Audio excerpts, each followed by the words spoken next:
Cristiana has suggested a tool for her method of no-hoop embroidery, and when she described a Y-shaped fork, the first thing I thought of was a lucid, and I put a picture in my machine embroidery or hand crank embroidery album at Flickr.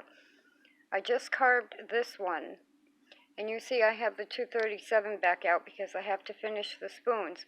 But I think what she was thinking, and I'm not sure if this will work yet, is when the fabric is under the needle, and as I've described, you have to hold it down and have that control.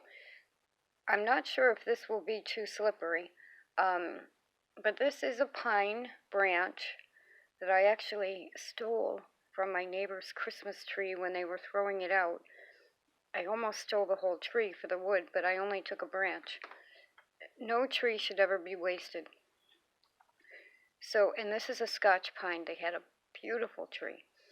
Anyway, what I've done, it's 2 inches across the tips, and this longest side over here is 2 inches long, and this is just under 2 inches long from this point. But I think what she means is that as we have the fabric under the needle, using this to push it around. Now the muslin is a little bit slippery, but that's because it's on top of this stuff. So in other words, as we're using her method of no hoop, being able to push the fabric with this.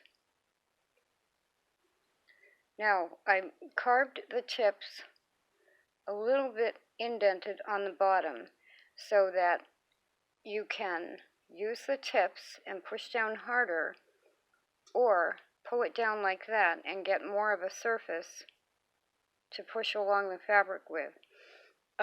Very easy to do. Just grab a branch, penknife, sandpaper, and sometime probably tomorrow I'll make a video on trying to use this. The only thing I'm concerned about, I could rough up the edges on the bottom.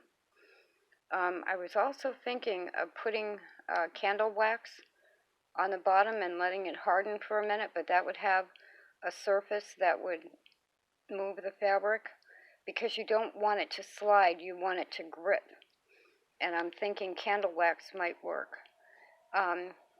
But that is Cristiana's idea for a hand crank embroidery tool when using her no hoop method. And tomorrow we'll see if it works.